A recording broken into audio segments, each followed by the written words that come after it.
Venant du sud et affectionnant les chemins des écoliers, c'est par de petites routes très pittoresques et enneigées que j'arrive à l'intersection d'un chemin qui serpente à flanc de montagne sur pratiquement 3 kilomètres au domaine de Raboulet.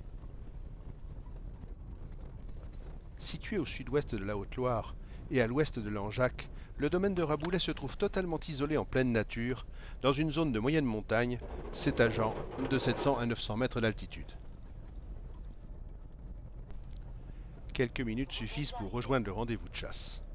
Un groupe d'amis venus de la région lyonnaise est venu chasser le sanglier à Raboulet, essentiellement pour la tranquillité d'esprit de préserver ses chiens des vols et des accidents de circulation dont ils sont régulièrement victimes en zone périurbaine. Le temps de faire les présentations et nous voici sur le terrain. Si le sanglier est très présent à Raboulet, les grands cervidés sont également nombreux. Cette situation assez commune en territoire ouvert n'est cependant pas une gêne à Raboulet, dans la mesure où la meute de biglariers entretenue par Jean Favard est essentiellement créancée sur la bête noire, ne faisant que peu cas des cerfs et biches.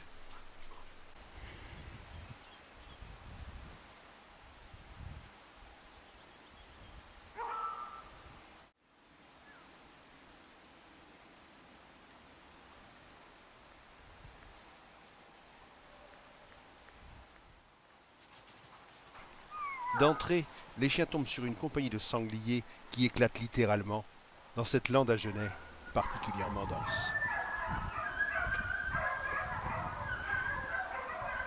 Après un moment d'hésitation, la meute se reforme et se fixe sur un sanglier qui se trouve obligé de déboucher, s'exposant ainsi au feu des chasseurs.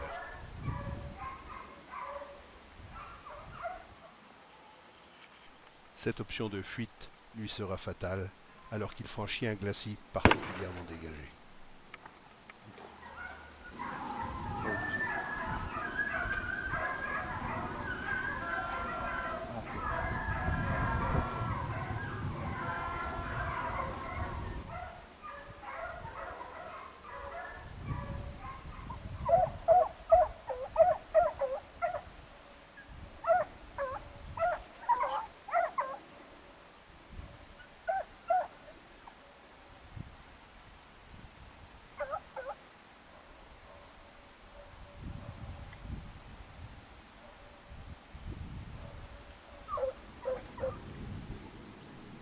C'est quelques secondes plus tard que la meute débouche sur la voie du sanglier, dont le sort vient d'être scellé.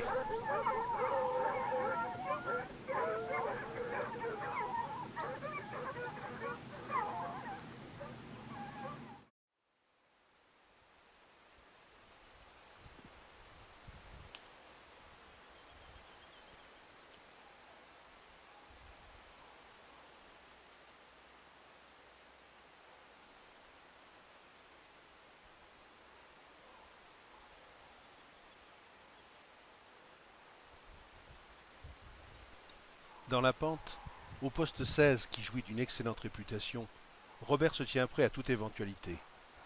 Son attention est attirée dans un premier temps par une harde de biches qui veille à se tenir en dehors du champ des hostilités.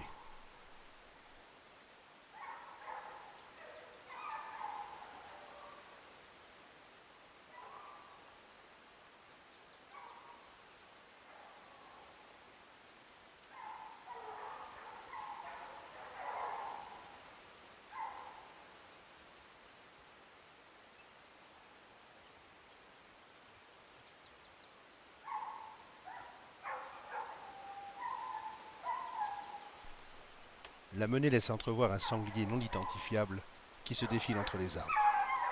Robert s'abstiendra de tirer.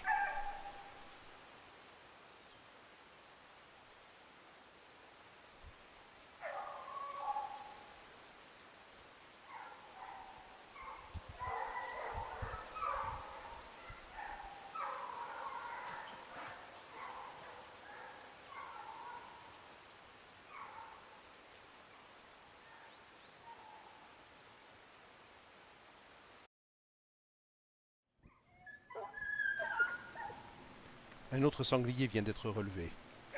Il se dérobe avec pas mal d'avance sur les chiens.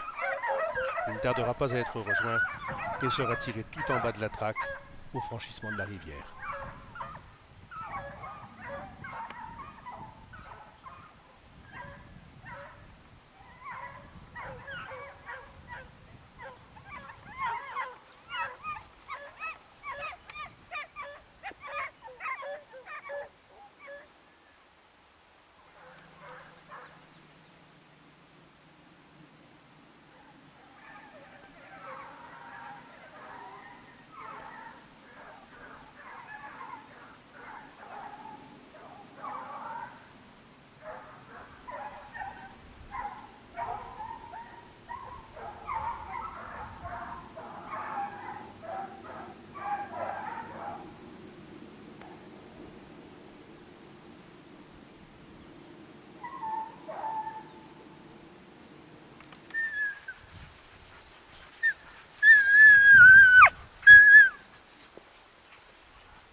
Les chasseurs étant peu nombreux, les sangliers profitent de certains postes non gardés pour filer au plus profond des bois.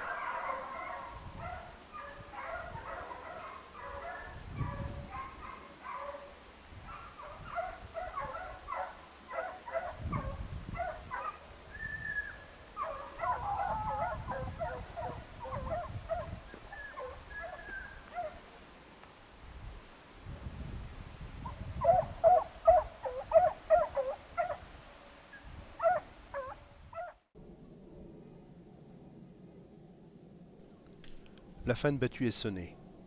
Robert quitte le poste numéro 16 pour rejoindre le plateau encore sous la neige, d'où nous avons pu voir une bonne partie de la chasse.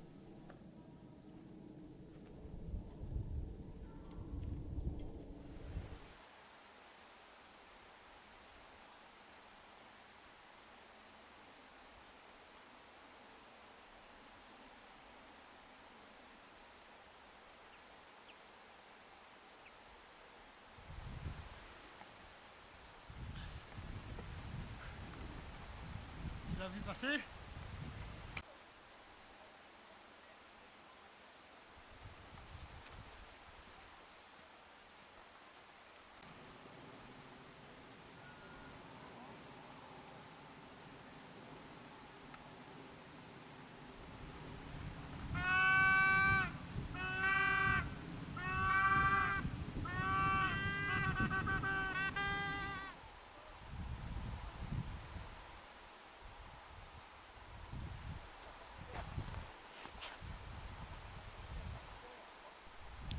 La chasse est bien finie.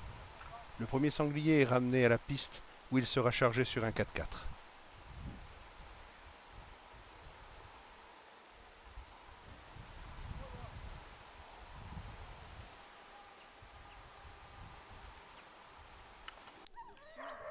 Les commentaires et les photos de présentation des sangliers sont vite expédiés, vu qu'il faut traiter la venaison dans les meilleurs délais.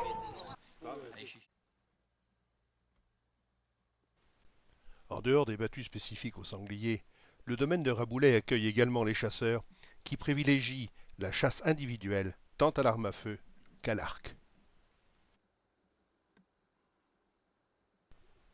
Il est ainsi possible de tirer le sanglier à la rencontre ou à l'approche, le cerf, le mouflon ainsi que le daim. La population de chevreuils se reconstitue tout doucement et devrait permettre le prélèvement de quelques trophées d'ici quelques temps.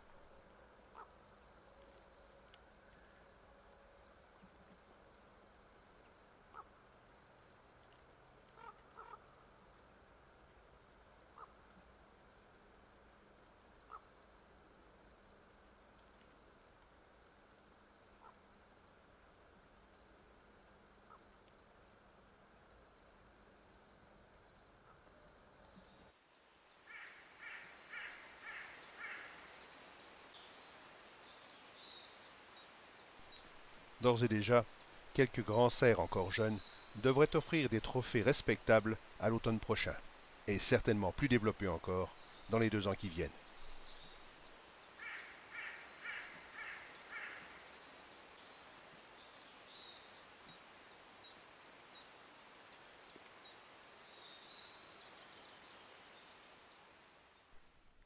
Le troupeau de mouflons possède au moins 2 superbes béliers dont l'apogée du trophée est proche. La relève est assurée, mais là, il faudra patienter.